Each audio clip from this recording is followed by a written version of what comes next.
Yang perunggu itu 300.000 sampai 1 juta. Iya. Yang perak 10 juta, emas 100 juta. Udah ada pernah yang nemu emas? Belum? Belum ada. Nah ini kan juga belum Atau tentu. gimmick doang itu jangan-jangan. Makanya.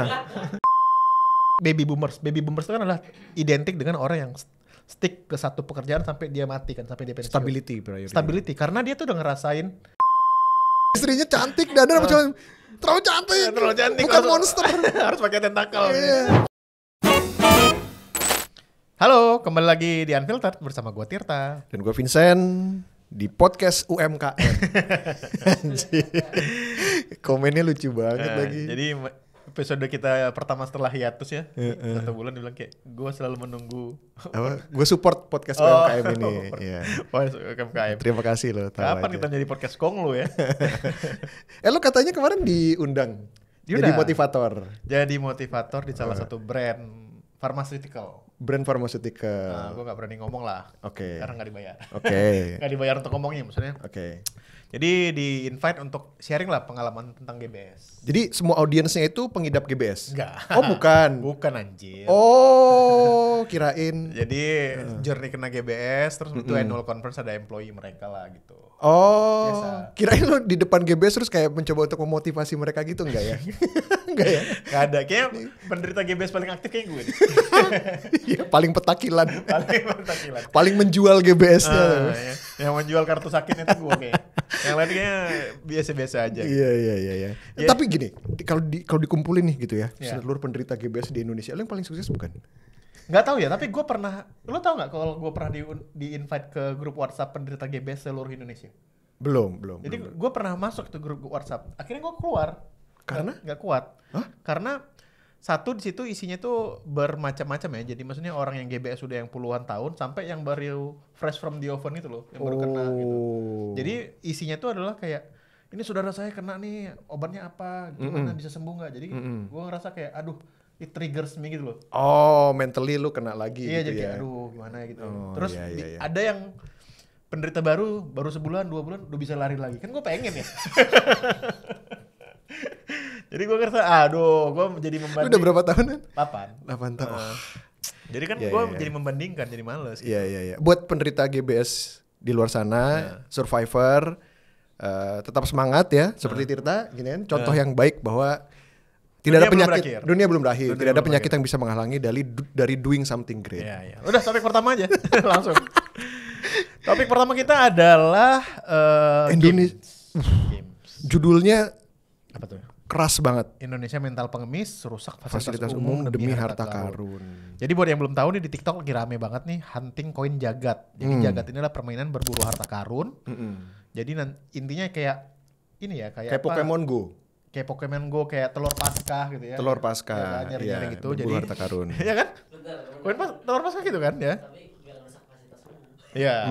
Jadi tapi telur Paskah ditaruh aja gitu. Ditaruh di telurnya ditaruh di mana? Gua enggak tahu. Enggak dikubur-kuburin. Oh, oke. Oh enggak ya? Terus jadi ini kalau koinnya kalau perunggu katanya dapat 300.000 sampai 1 juta. Bisa dapat perunggu. Iya. Oh, jadi harta karunnya itu dalam bentuk perunggu, perak dan emas. Iya. Bisa ditukar real money. Kayaknya ya. Bisa ditukar real money, betul. Tapi ada yang testimonial pernah dapat enggak? Ada, itu betul. di Coba kita lihat videonya ya. TikTok Kita lihat videonya TikTok. Ini udah dapat perak katanya. Udah dapat perak. Gimana? Koinnya ditaruh gimana gitu? Oh, diumpetin. Taruh gitu aja gitu. Renon itu mana ya? Oh, koin gitu aja. Oh, koin beneran ya? Koin beneran. Ini nanti katanya bisa di-scan dan dapat uang.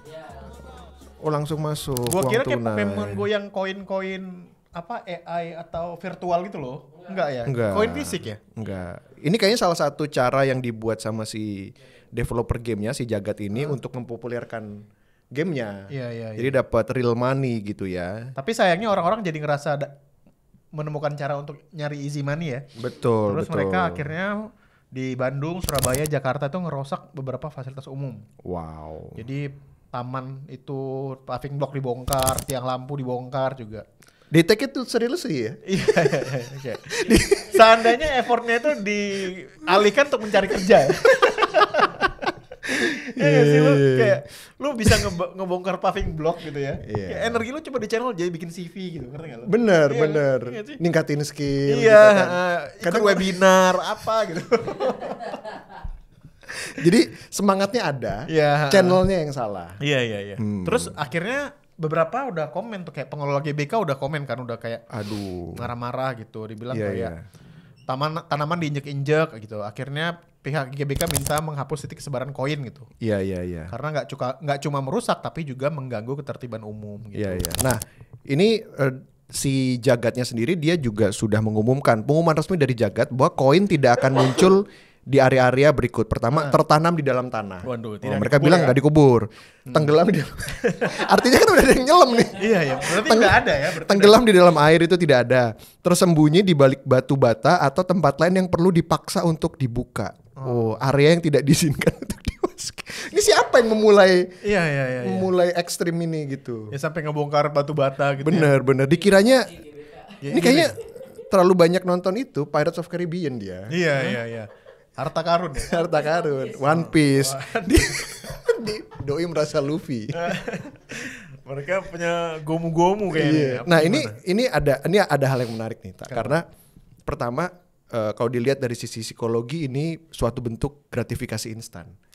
Yang dihadapkan sama kondisi ada scarcity. Iya kan, mereka mungkin sehari-harinya susah makan, nggak punya pekerjaan, lowong waktunya Pak. Tapi punya pulsa untuk download game. Gimana dong? Kan nggak mahal. Oh oke. Sama yang ketiga ada mob mentality. Iya. Lu ngerasa ada mob mentality nggak di sini? Ada, pasti jadi kayak wah mumpung lagi rame-rame, coba dia sendirian, pasti nggak berani dia ngomong. Betul. Jadi mau 100 juta instan. Gitu. Yang emas 100 juta bener. Oke, jadi yang perunggu itu 300.000 sampai 1 juta. Yang perak 10 juta, emas 100 juta. Udah ada pernah yang nemu emas? Belum? Belum ada. Nah ini kan juga belum tentu. Atau gimmick doang itu jangan-jangan. Makanya. Ini Jagad nih, bener emas di mana? Karena biaya promosinya nggak main-main loh ini. Iya. Ini kan apa karena efek viral aja ya? Iya. Oh, oke. Jadi itu sebenarnya aplikasi buat ketemuan. Iya. Oh gitu. Jadi ini cara aplikasi buat kopdar sebenarnya. Kayak micet. Enggak ya?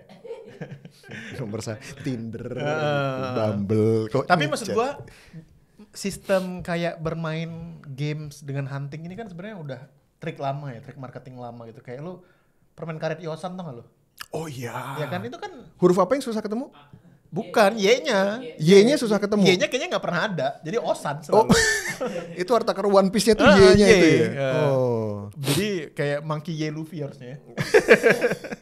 Iya. Jadi emang udah dipakai dari berbagai macam brand ya untuk menjadi stimulus orang untuk beli gitu. Iya. Ini untuk download gitu. Iya, komen-komen. Nah, belum. Setelah si PJ-nya di root GBK ngomong, Jagad akhirnya hapus. Akhirnya Jagad juga mau bilang kalau kawasan GBK udah nggak ada karena udah diminta sama di root GBK-nya ya gitu ya. Ingat, treasure hunt ini dibuat untuk seru-seruan bareng sambil explore ruang publik dengan cara yang asik dan positif. Iya. Kenapa ya kita manusia tuh memang tidak bisa dikasih kebebasan begini ya? Iya, terlalu barbar. Terlalu barbar. Tapi ini bukan kesalahan mereka yang lapar Pak, ya kan? Pak, ini orang lapar disuruh kopdar. Iya. Lalu dikasih makan yang bergizi kan? Gue ngerasa kayak apakah kita harus mulai menggunakan ini sebagai strategi Big Alpha ya untuk poverty porn. Ini kan poverty porn kan, termasuk poverty porn kan, dikasih duit orang berburu koin gitu. Ngerti? Okay. Terus ada yang viral kemarin tau gak lo yang ibu pilih 100.000 atau 50.000 atau ini 100.000 pakai kata-kata. 100.000 pakai kata-kata. Milihnya nggak mau yang pakai kata-kata ya? Ada yang kata-kata. Jadi dia bilang kayak mau 50.000 apa 100.000 tapi dia harus ngasih kata-kata mutiara. Tahu nggak kata-kata mutiara? Apa? Jangan-jangan kita dipertemukan hanya untuk berzinah bukan untuk menua bersama. Anjir. Ibu-ibu. Laki-laki. Gokil ya? Anjir tuh puitis banget men. Jangan-jangan kita hanya dipertemukan. Kayak syair lagunya Ahmad Dhani ya. Itu Roman Picisan men. Roman Picisan 2.0. Jangan-jangan kita dipertemukan hanya untuk berzina bukan untuk. Dan lu apa lagi? Pucat. Baca komen. Komen. Pemerintah kan sudah bisa langsung blokir bisa ya. langsung udah dikasih tahu. Pemerintah itu selalu blokir hal yang salah. Iya. Yang begini justru enggak. Tapi menurut lo harus diblokir nggak? Ini kan kreativitas. Developer game lokal, app lokal. Nih ya, kalau harus pinpoint ini salahnya di mana, gue bahkan bingung sendiri, Pak. Iya. Kan pasti tidak ada ill intention dong dari si game developernya dong. Tidak ada gitu. mens rea. Tidak ada niat jahat. Anjir, tidak ada niat jahat Iya, tadi. kan Benar. Gitu. Diajak ikut seminar bisnis nggak ada waktu, anti koin gaskan. Ya kan? Nah, terus dibilang kayak padahal udah ada rules di aplikasinya. Konoha dikasih rules sejelas apapun ya emang bakal dibaca. Kan kagak ya. Ya gimana ya? Iya ya, nggak tahu ya kita ini masalah siapa. Masalahnya apa? Udah. Iya. Udah keblended gitu. Iya semuanya. gitu kayak ya udahlah gitu. Ya fenomena. Artinya apa? Artinya Mudah-mudahan nggak permanen aja lah. iya. Nggak lama-lama iya. gitu. Nah, lanjut ke topik kedua. Ini kita bikin kontennya di minggu lalu. Itu Menteri Saintek itu bilang bahwa 4 kelemahan lulusan S1 di Indonesia gitu. Dan ini kayaknya udah tren yang berkelanjutan ya. Dulu Nadiem juga pernah bilang gitu. Iya. Ngomong kalau 8 dari 10 perusahaan Indonesia susah dapetin lulusan siap kerja. 8 dari 10 perusahaan Indonesia susah dapetin lulusan. Wah, gede banget dong ya. Iya, tapi kan kalau kayak gini kan selalu ada yang argumen bahwa universitas kan bukan pabrik pencetak tenaga kerja. Nah, ini yang kemarin ada videonya Pak Anies ya. Sorry agak melenceng dikit gitu. Katanya videonya Pak Anies yang kalau nggak salah di podcastnya Wiu. ya atau itu ya Yang bahasa Inggris. Sama si aduh ya yang cowok itu yang kumisan tipis siapa? Jovi. Bukan, pokoknya Pak Anies bilang gini. Yang kumisan tipis. Jason. Ini kan rasanya. Bukan. Ya Dahlia. Sudah dia kan Pokoknya intinya Pak, that's not the point. Pak Anies bilang bahwa pendidikan di Indonesia itu Nggak, gue masih penasaran siapa yang ada itu siapa namanya yang namanya agak bule. Bentar dulu, ini dulu Pak Anies dulu. Pak Anies bilang katanya pendidikan di Indonesia itu disusun atau dirancang untuk keperluan industri katanya, instead of untuk membangun manusia. Membangun pemikir-pemikir gitu ya. Lu setuju atau enggak dengan Pak Anies seperti itu? Enggak juga ya. Karena begitu lulus. Anak apa? Karena maksud gue kalau dibilang mencetak lulusan siap kerja, nggak siap-siap juga. Mencetak pemikir, nggak juga. Jadi dua-duanya nggak dapet gitu. Iya. Ngerti nggak lu? Bener. Ini kan kalau statementnya menteri ini kan dia bilang bahwa lulusan S1 sekarang tuh 4 kelemahannya adalah nggak bisa baca, bukan nggak bisa mengeja ya, tapi nggak bisa memahami, kayak reading comprehension. Gitu. Itu terbukti sekali kan dengan perdebatan di Twitter. Lu nge-tweet sesuatu, kayak saya suka apel. Iya. Reply-nya, jadi lu gak suka jeruk, gitu kan enggak? Betul.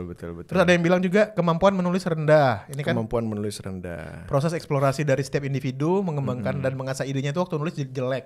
Itu terbukti gitu. Etos kerja, nah lu pernah ngerasain gak anak-anak zaman sekarang etos kerja? Oh, nggak ada anak-anak ini. dari ini ada yang buruk kan ya? Suka menunda tugas, kurang motivasi dan disiplin. Iya. Itu berhubungan sama ini sih, prioritasnya dia dalam hidup apa. Iya. Mungkin bukan karir kalau gitu. Iya. Kurang kemampuan berkomunikasi. Iya, Indonesia kurang bagus dalam membangun komunikasi alias lemah. Padahal komunikasi efektif. Iya, benar. Jadi bahkan kalau menurut gue ya, kalau ada satu skill yang paling sapu jagat banget adalah kemampuan untuk menginfluence orang. Itu satu skill yang lu nggak perlu pinter, lu nggak perlu ganteng, lu nggak perlu kaya, tapi kalau lu punya skill untuk menginfluence orang, ya bikin orang nurutin apa lu yang mau, itu sapu jagat banget. Sekarang udah ada. Hitler? Really? Ya itu contoh yang jelek, tapi itu menurut gue itu. Nah, lu melihat ini bener semua ya? 4 poin ini bener untuk gue nggak bisa mengeneralize ini ke seluruh generasi ya. Yeah. Tapi gue melihat itu beberapa kali sih, kayak yang kita pernah interview itu, ngerti nggak lo? minta interview. Oh iya. Yang kita udah over itu, kita over apa? Udah kita over posisi, kita over kerjaan, dia nggak mau gitu karena rumahnya di Tangsel. Ya, dan bukan cuma itu. Waktu interview kita udah di ruangan, audionya bagus, dia di pinggir jalan. Ya, itu pernah juga kejadian. Di pinggir jalan. Gue pernah di BP ya, kan dulu kerja di BP kan, BP kan ada British ya, British Petroleum ya. Jadi pernah datang itu kandidat gitu, begitu kita bilang, oke, the interview will be conducted in English ya. Gitu, oh enggak, ini Indonesia, ini merah putih, kita harus berbahasa Indonesia. Marah. Disuruh pulang langsung. Jadi emang ada aja, maksud gue. Dia gila kayak dia nasionalis di ultranasionalis di sebuah perusahaan multinasional. Terus kayak saya nggak mau kalau di interview bahasa Inggris. Nggak mau. Kita suruh pulang. Tapi kalau saya maunya bahasa Spanyol gitu. Ke bahasa Jawa. No habla Spanyol. No habla Spanyol. Tapi gini, gue nggak tahu apakah ini semakin memburuk sekarang gitu ya. Apakah indikator-indikator atau 4 poin ini semakin memburuk atau memang kualitas SDM kita yang jelek atau kualitas pendidikannya, proses pendidikan yang jelek ya. Lu ngerasa ada efek pandemi gak sih, men? Kayak anak-anak kuliah yang lulus sekarang tuh kan harusnya... Karena vaksin. Enggak. Survei sih. Mereka menghabiskan sekitar 3 tahun kan kuliah online. Sendiri, terisolasi. Iya, iya. Nggak ada tuh main kartu di kampus tuh nggak ada pasti kan. Pandemi gitu. Okay. Jadi kayak kurang bersosialisasi. Oh, oke. Gue nyambung-nyambungin doang. Oke, iya. Ya Tapi kemampuan sosialisasinya. Iya, juga jadi gue ngerasa kayak ada nggak ya kayak efek pandemi. Kalau secara skor PISA kan seluruh dunia turun tuh gara-gara pandemi kan. Oke. Nah ini tuh efek itu nggak sih? Kalau yang gue tahu sebenarnya bukan di level sekolah menengah atau universitas ya, tapi di level anak kecil. Katanya anak-anak kecil yang mulai masuk TK atau sekolah dasar, itu kan mereka kalau ketemu orang tuh pakai masker kan. Iya. Nah jadi kemampuan berkomunikasi mereka itu, ketika mereka mendengar suara tanpa melihat gerak bibir, itu jadi terpengaruh katanya. Oh, gitu. Oke. Ventriloquist tuh. Anyway, bisa dibilang saat ini S1 itu adalah milenial akhir dari Gen Z. Hah? Apa maksud? Dan Gen Z. S1 itu adalah milenial akhir dan Gen Z. Ada survei dari intelijen di mana 6 dari 10 perusahaan pernah memecat karyawan Gen Z di 2024. Alasannya nomor 1, kurang motivasi. Emang boleh ya dipecat karena kurang motivasi? nggak tahu mungkin itu alasan Oh, realnya. mempengaruhi kinerja. Ujung-ujungnya kinerja. Itu 50%. Kurang profesional. Oh ini ya yang main Mobile Legend pas lagi lagi meeting online 46%. Organisasi buruk itu 40%, komunikasi buruk 39%. Kesulitan menerima feedback ya itu tadi bahasa Inggris. Bahasa Inggris terus kurangnya pengalaman kerja yang relevan. Ya, oke lah ya. Kesulitan bekerja dalam tim. Ketidakcocokan budaya juga ada, terus ada. Lu tau gak? Dari 10 poin ini nanti ditampilin ya 10 poin. Rentang nomor 1 50% sampai bawah itu kan 30% tuh dari 10 poin. Artinya kan banyak yang beririsan, Pak. Iya, rapat-rapat ya. Ada banyak yang kayak orang ini keluar karena multiple reasons gitu. Iya. Bukan hanya satu ya. Bukan hanya satu. Jadi bisa 10-10-nya nih. Ada orang yang dipecat karena 10-10-nya. Lu tau gak sekarang mereka ngapain? Apain? Itu hunting koin jagat. Jadi kalau hunting koin jagat tuh di akhirnya mereka tuh. Berhadapan 100 juta. Jesus Christ. Tapi lu setuju nggak dengan pendapat yang seringkali mendemonisasi Gen Z? Kasian lu sebenarnya. Lu kasian nggak? Enggak. Karena setiap generasi ada struggle-nya menurut gua. Oke. Lu ingat nggak dulu kita diberak-berakin sama Gen X dan Boomers waktu millennials dulu? Gue nggak pernah ngerasain itu deh. Wah, Diberak-berakinnya gimana ya? apa dulu kita katain males lah apalah. Sama ya? Iya sama aja. Jadi Gen Z sabar-sabar aja. Ntar kalian begitu Gen Alpha udah naik, kalian berak-berakin gantian. Iya. Katanya bentar lagi ada gen beta. Iya itu yang baru lahir. Baru lahir sekarang. Gen Alpha itu yang bentar lagi mungkin akan masuk angkatan kerja lah. Yang skibidi itu gitu ngerti lo. Gen beta ini apa nanti ya? Nggak tahu deh challenge-nya apa. Jadi nanti Gen Z sabar-sabar aja. Kalian beraknya ke bawah gitu. Jangan ke atas. Iya. Nah ini ada bilang juga bahwa Deloitte justru menyebutkan Gen Z ini generasi yang paling peduli sama keseimbangan dunia kerja, work-life balance, ke pekerjaan mereka. Ya benar sih, benar sih. Karena struggle-nya beda ya nggak sih? Ini yang makanya kemudian kalau kita kaitkan sama cita-cita Indonesia emas yang sudah terkubur. Sudah sulit. Indonesia perunggunya udah sulit nih. Sudah hopeless. Indonesia tembaga aja di nanti 2045. Jadi, at least nggak mungkin lah kita dapat 100 juta itu. Iya nggak mungkin. Itu memang kan kita strength Indonesia nomor 1 kan bonus demografi. Iya. Kalau pemerintahnya nggak bisa somehow cultivate Gen Z-nya, Gen Alpha-nya ya nggak akan sampai. Dan gue ngerasa kita udah ngebuang 10 tahun ke belakang sih. 10 tahun tuh ada apa ya? Ada apa ya? Apa yang berusaha dengan 10 tahun ke belakang? Siapa ya tokoh 10 tahun? Nah, terus apa nih? Selain itu sekarang generasi muda saat ini justru punya budaya hustle culture karena emang UMR Jakarta rendah. Iya. Kasian ya sebenarnya. Nah, ini juga ada ketimpangan ya, gitu kan. Iya. Gimana enggak sekali endorse Fuji setara gaji profesor setahun. Nah, ini menurut lu adil enggak sih, Pak? Kayak gitu tuh. Menurut gua satu, lu nggak bisa melihat kalau masalah influencer sih. Lu nggak bisa melihat individu sih. Lu harus melihat influencer itu bukan sebagai orang, tapi sebagai platform kalau menurut gua. Papan aja gitu. Papan yang dilihat banyak baligo, orang. Gitu. Jadi lu harus ngelihat bahwa dia tuh papan gitu.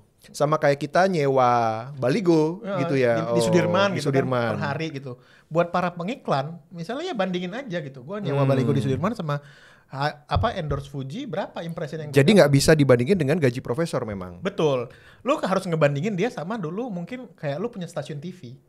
Iya. Ngerti gak lo? Betul. Jadi, ini gondok nih stasiun TV lagi iya, gondok-gondoknya mungkin ya. Mungkin ya Haritano dulu kan bisa kipas-kipas duit kan karena orang beriklan di jaringannya dia gitu. Sekarang jaringan itu udah turun ke level individual menurut gua. Jadi trickle down ekonomi lagi. Lu nggak bisa menurut gua, lu nggak bisa ngebandingin influencer dengan gaji profesor. Bukan berarti gaji profesor udah bagus ya, bisa diperbaiki tapi itu bukan apple to apple. Lu membandingin Fuji, lu bandingin sama MNC Group gitu. Misalnya. Ada loh, ada profesor ya dengan gaji profesornya dia bikin sekolah ya yang gede banget buat anak-anak mutan. Profesor X. Duit dari mana tuh ya? Tahu ya gue. Dia kan bisa Iya, uang masuk ke rekening saya gitu ya. ini saham apa yang bakal naik? Ya kan? Goblok. Bitcoin nih. Bener anjing. Iya. Anjir, rakpul dia ternyata. Rakpul, men. Anyway, ada yang bilang, Valin nih punya teman Gen Z S2 tapi modelnya kayak gini juga. Yang keren teman gua Gen X lulusan SD tapi ilmunya macam dosen. Wake up guys, zaman semakin maju, yuk bisa yuk adaptasi gitu. Menurut gue ya kalau lu baca buku Psychology of Money, ya. Itu setiap generasi katanya memandang uang itu dengan cara berbeda. Dan gue melihat generasi kalau diaplikasikan ke sini, setiap generasi memandang karir juga berbeda. Ngerti gak lo? Kayak lu ngambil baby boomers. Baby boomers itu kan adalah identik dengan orang yang stick ke satu pekerjaan sampai dia mati kan, sampai dia pensiun.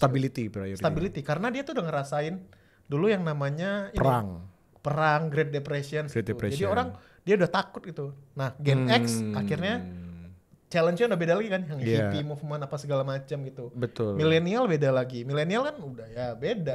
Gen X beda lagi. Jadi menurut gua itu cara membentuk orang gimana mereka melihat sebuah pekerjaan sih. Iya, karakter mereka ya. Lu tanya aja orang tua lu kalau ada satu pekerjaan, pasti mereka resign itu adalah kata yang kayak lu resign ya gitu. Ngerti? Iya, makanya kutu loncat tuh mungkin buat mereka aneh ya. Aneh banget. Tapi sekarang kita kalau misalnya, lu udah 3 tahun di sana, gitu kan, kelamaan lu di situ, gitu. Iya. Bokap gue waktu adek gue yang resign dari itu kan resign mereka pulang ke Indonesia. Bokap gue tuh nanya kayak semudah itu ya resign dan mencari pekerjaan baru ya di Australia kata dia. Karena di otak dia tuh nggak masuk gitu. Kalau lu bisa kerja berhenti setahun kan, sabbatical leave gitu, setahun 2 tahun, terus masuk lagi dan langsung dapat kerja lagi gitu. Itu nggak masuk di mereka. Makanya kan PNS itu kan identik dengan generasi lama kan yang kayak karena stability yang dicari gitu. Nah, ini sekarang kita lagi, lu di Instagram stories lu ada satu kesamaan nggak dari teman-teman di situ? Instagram stories ya. Pada ke Jepang semua nggak? Kayaknya iya ya. Mungkin karena efek yen murah juga, Chan. Iya, jadi gara-gara kemarin carry trade itu. Betul. Terus juga visa ke Jepang kan sekarang udah nggak pro visa. Lu kalau e-passport ngajuin online udah dapat. Nah, sekarang kita bahas Jepang nih. Sekarang dilanda krisis tapi tetap jadi destinasi favorit gitu ya. Iya. Di pariwisata itu sekarang menjadi salah satu kontributor ekonomi terbesar Jepang, di mana per 2024 mereka tuh kedatangan wisatawan sebanyak 3,29 juta. Wah, gila. Wow. Jadi pada 2004 tuh pariwisata Jepang tuh menyumbang sekitar 8% ya ke perekonomian pendapatan Jepang gitu. Oke. Prediksinya ya? Prediksi 2034, 10 tahun lagi. Oh, 2034. Iya. Sekarang mereka masih dari manufaktur ya, kecuali terutama otomotif dan elektronik. Nah, itu juga sebenarnya antisipasi yang bagus ya, karena sekarang kayak elektronik, terus juga otomotif, itu udah mulai dihajar sama Korea, sama Cina gitu ya. Lu sekarang udah nggak lu misalnya beli mobil gitu nggak harus Jepang lagi? Kayaknya gue akan beli mobil Cina abis ini. Akan beli mobil Cina. Nggak, jangan sebut merek karena nggak dibayar. mungkin ya. Tapi gue ngerasa kayak mobil Jepang tuh sekarang kayak overpriced ya dengan fitur-fiturnya. Oh ya? Iya, menurut gue. Kayak lu dengan harga yang sama tuh fitur-fitur safety-nya itu nggak selengkap mobil Cina gitu. Gue nggak tahu apakah itu karena HPP-nya mobil Cina lebih murah atau mereka lagi subsidi gila-gilaan, gue nggak tahu. Tapi durability-nya lu harus akui kan berapa tahun tuh mobil itu kan. Mobil gua ya. Iya sih. durability-nya kan luar biasa tapi ya. Nah sekarang mobil Jepang juga akhirnya gara-gara mulai kalah saing kan ada yang kemarin mulai merger ya. Nissan sama Honda ya akhirnya. Mau Honda ya benar ya? Gila ya. Tadi kan udah sama Mitsubishi. Sekarang meminta Honda. Ya satu-satunya cara buat survive. Iya harus Merger. mereka join forces gitu kayak fusion Iya. kayak Goten sama Trans gitu ya. Ini gara-gara mobil Cina lagi gila-gila banget ya kayak brand-brand Cina sekarang BYD itu udah pesaing kuat Tesla gitu, ngalahin Tesla. Jualan di global juga gila banget BYD ya. Itu. Terus apa? Bahkan terbaru Nissan cuman punya runway 12 bulan untuk bisa bertahan karena autoway bangkrut. Tadi yang lu bilang tadi Iya, harus iya, merger ya. Kasihin ya. Nggak punya mobil hybrid. Orang Jepang anti mobil listrik. Oh wow. Kenapa tuh? Ini perusahaannya Honda ini kan Gue pernah baca, nggak ada. ya gue pernah baca mobil Jepang itu, gue gara Toyota ya. Toyota tuh big bet-nya on hybrid, bukan on electric, full electric. Kenapa? Nggak tahu. Mereka percaya bahwa masa depan otomotif itu adalah di hybrid, bukan di electric. Makanya mereka tuh udah invest di Toyota Prius kan dari Iya, awal udah lama itu. 2000-an gitu. Jadi mereka katanya hybridnya kuat banget gitu. Nah selain manufaktur, Jepang juga dilanda krisis populasi. Di mana proporsi penduduk mereka yang usianya di atas 65 tahun itu udah ada meningkat dari 30 sampai 40%. Ini isu yang sama yang dialami sama Bikalva juga ya, audiens kita menua. Iya makin menua. Tapi lu pernah lihat kayak di TikTok atau di Reels tuh yang kayak lu jajan di Jepang tuh yang masak udah tua bahkan udah sepuh di Jepang yang masak udah tua. Iya, karena iya. mereka masih kerja gitu. Pekerja muda itu turun terus gitu 36% dalam 30 tahun terakhir gitu. Gila. Tingkat kelahiran rendah. Pemerintah sampai menyiapkan $20 miliar untuk ngasih tunjangan buat orang tua biar mereka Nggak salah. ya nggak salah kan? Ya language aja sih. Untuk orang 1,6 juta per bulan untuk bayi yang baru lahir sampai usia 2 tahun. Wah, kebayang gak sih kalau kayak gini tuh diterapkan di Indonesia? Jagat. Enggak, maksudnya kalau pemerintah Indonesia tuh ngasih insentif orang supaya punya bayi. Orang-orang Indonesia yakin gua. Baru selesai di sapi udah diajar lagi. Hajar lagi. Fuck KB katanya. Kalau coba, kalau 1,6, kalau 4 Iya dia gitu kan mikirnya kan.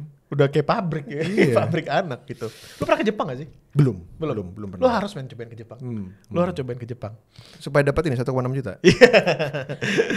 Pada tahun 2023, tingkat kelahiran di Jepang tuh 758.000. Di 2022-nya 770.000 dan terus menurun. Terus dari turun waktu ya ke gitu. waktu. Jadi mereka tingkat kelahirannya sekarang udah lebih rendah daripada tingkat kematian ya. Gila ya. Diprediksi negaranya akan punah sih kalau trennya terus kayak gini. Dan mereka sudah mulai membuka pembelian properti untuk gaijin ya. Iya, boleh kayak apa namanya itu rumah $1 tuh ya, udah lupa gua. Iya. Kita pernah bikin kontennya juga tuh. Iya. Penurunan penduduk ini kaitannya ada sama fenomena selingkuh di Jepang namanya uwaki dan furin. Uwaki ini katanya hilaf karena mabuk atau sengaja selingkuh buat mengakhiri sebuah hubungan gitu.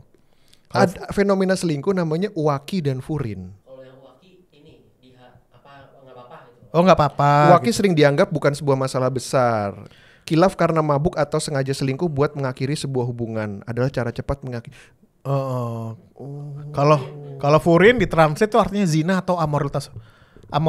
Furin ini selingkuh di luar nikah. Oh, oke. Jadi gue pernah ngeliat konten creator gitu street interview nanya cewek-cewek Jepang gitu loh. Dan ditanya ketika pacar lu have sex dengan another person itu selingkuh nggak?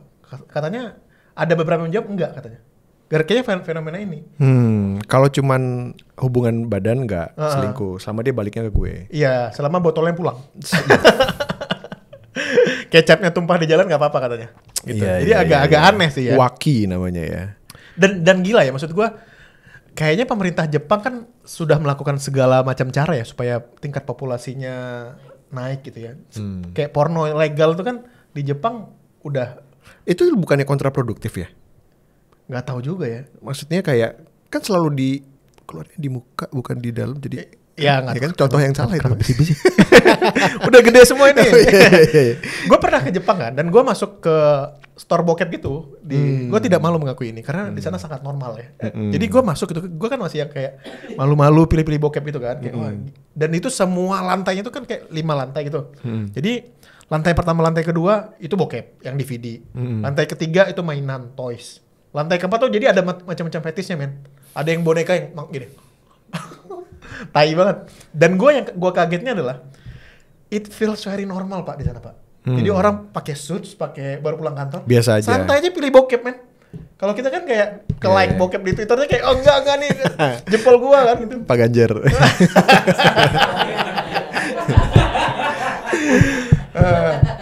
Aduh, nah di sana biasa aja gitu dan gue berasa anjir. Iya, maksud gue karena kalau orang dulu mungkin kayak salah satu tujuannya mereka berumah tangga menikah karena kebutuhan seksualnya terpenuhi lewat channel itu. Iya. Tapi begitu kebutuhan seksualnya dipenuhi lewat berbagai macam cara yang bahkan mungkin nggak bisa dipenuhi oleh pasangannya ketika di dalam pernikahan, ya makanya mereka memilih larinya ke sana. Larinya ke sana aja gitu. Dan kadang kan bokep Jepang tuh sangat spesifik, men. Sangat spesifik, gue kayak ngerasa anjir nih literally mengincar target market itu, ngerti gak lu? Dan lu ngerasa fuck lagi ngomongin bokep kayak ngebentuk apa ya selera kita nggak sih jadinya somehow mereka kayak gini kayak kan ada sebuah ada habit kita itu yang misalnya dibentuk sama produk gitu ya. Iya. Menurut gue mereka influence-nya luar biasa sih. Contohnya? Gue gak kebayang. Contohnya apa? Mereka kan genrenya banyak. Ya. Genrenya banyak. Lu kepikiran apa Pak? Lu punya genre monster. Oh, tentakel. Iya, tentakel monster. Iya kan? Itu yang akhirnya sampai kayak mungkin ada orang-orang yang aduh gue gak bisa nih kalau bukan monster gitu kan. Gue gak bisa konak. Sampai istrinya cantik dan ada macam terlalu cantik. Bukan monster. Harus pakai tentakel. Oke, ntar kita di band YouTube. Apalagi Jepang punya, ya kan industri pornografi yang sangat terkenal dan pengaruh ke banyak dunia namanya Japanese Adult Video. Adanya Japanese Adult Video membuat pria Jepang memilih hiburan seperti Jeff ketimbang membangun hubungan yang nyata. Tapi menurut gue ya, maksud gue dulu kan gue berpikir ini hanya terjadi di Jepang ya. Tapi makin kesini Indonesia juga mulai ada nggak sih dengan adanya platform donasi itu. Gue kan pernah ada tuh di Twitter yang dia kayak ini sama tukang ojol.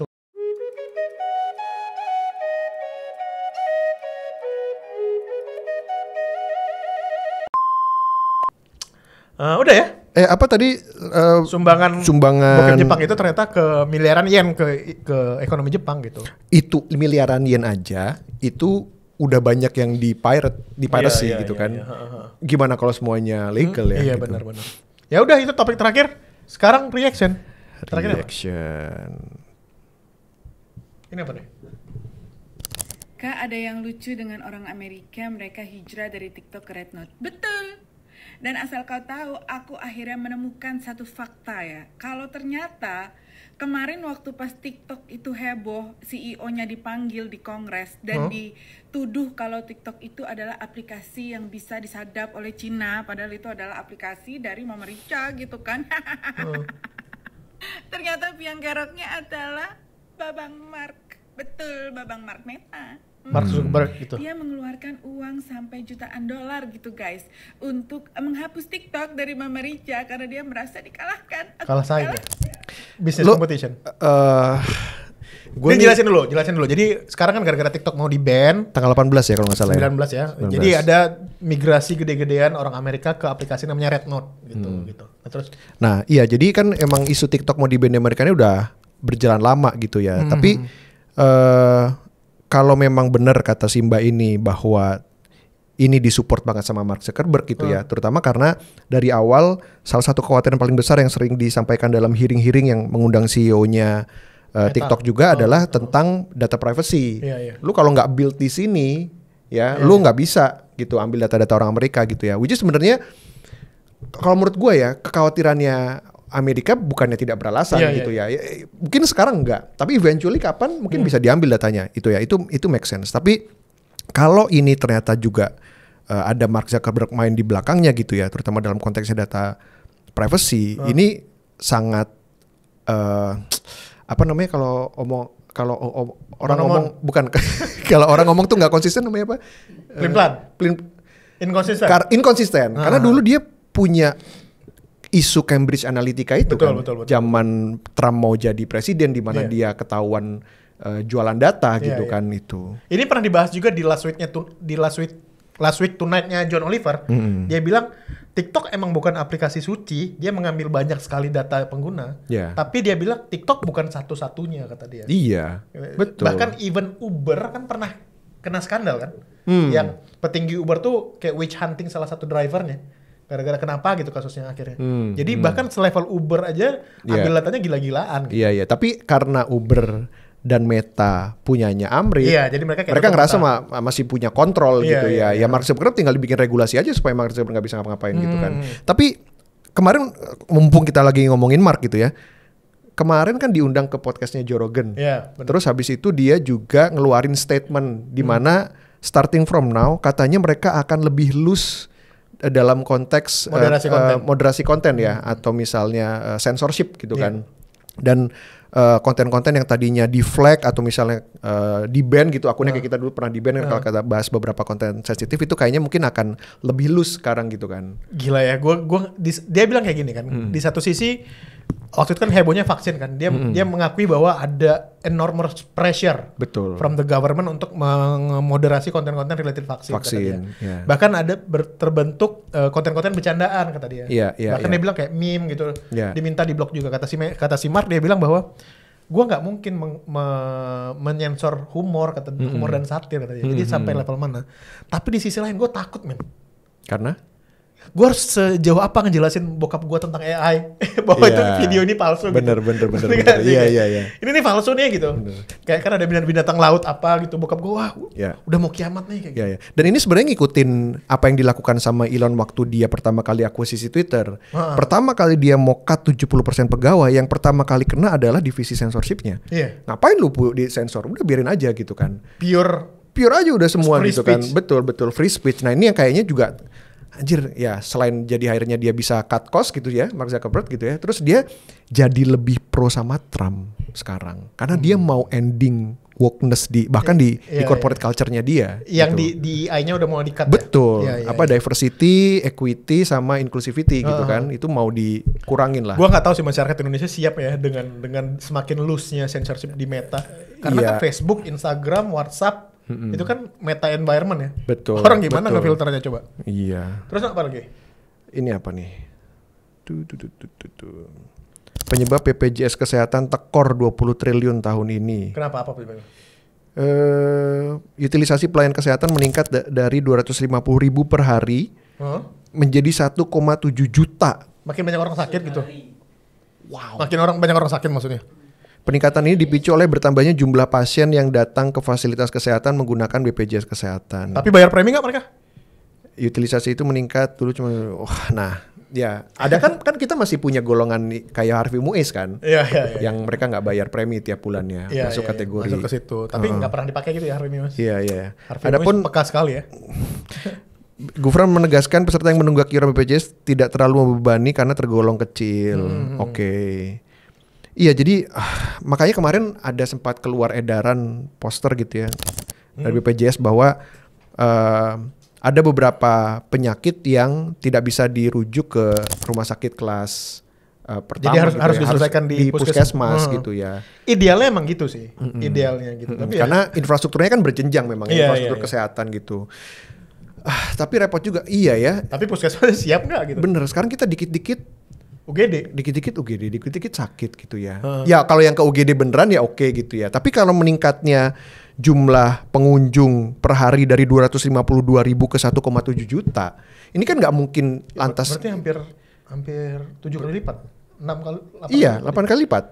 Ini kan bukan lantas kayak tiba-tiba ini kan kayak diserang pandemi Pak. Iya. Gitu kan. Tapi kayak orang aksesnya mudah, jadi dikit-dikit sakit, dan ini jadi mengurangi insentif orang untuk hidup sehat.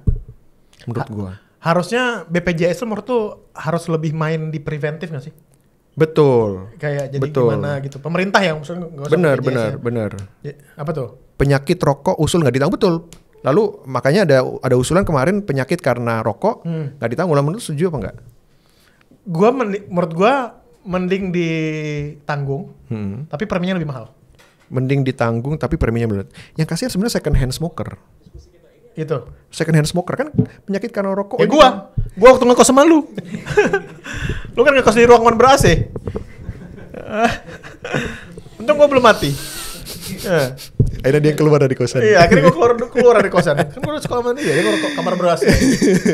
Gila nih. Iya, paling enak emang ngerokok kamar ber-AC. Anyway, iya itu. Pokoknya jadi bener, harusnya larinya ke preventif, misalnya lari ke dibangun pusat-pusat kesehatan kebugaran. Ya, yang nggak harus bayar mahal, ya kan? Jadi orang-orang bisa masuk ke sana. atau edukasi betapa bahayanya rokok atau betapa bahayanya gula gitu. Nggak bisa Pak dikasih gambar bolong aja nggak ini. Nggak Ngaruh. Karena logikanya ini kayak kan gak kasih gambar itu orang Pak bolong itu kayak merokok dapat menyebabkan apa kan? Nah, itu merokok dapat, ya kan merokok beli kan ya. Anjing. Karena uangnya kan dipakai buat bayar gajinya Ces Fabregas. Oh iya bener.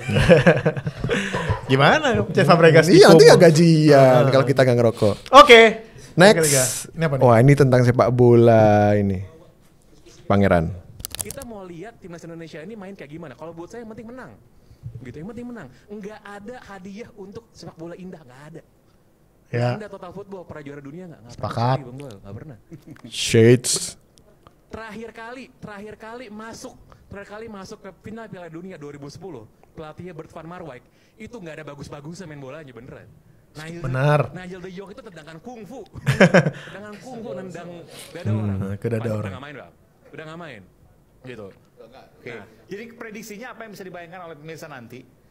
20 Maret 2025 di Australia. Itulah yang sebenarnya ya, itu menurut saya itulah tugasnya pandit, experts untuk ngeset ekspektasinya para supporter gitu. Kalau kita pengen lihatnya main tiki taka kayak Barcelona zaman Pep Guardiola kan nggak realistis gitu. Kalau kita pengen lihat timnas menang dan sepak bola itu kan simple sebenarnya. Ya, kalau saya mau sedikit memparafrasekan Gary Lineker, ya sepak bola itu adalah tim yang paling banyak bikin gol, yang menang udah gitu aja. Ini dia ngomong ke Bung Toel ya? Kita pengennya 75% ball possession Nurdin Halid. Gimana lo? Setuju nggak sama Pange?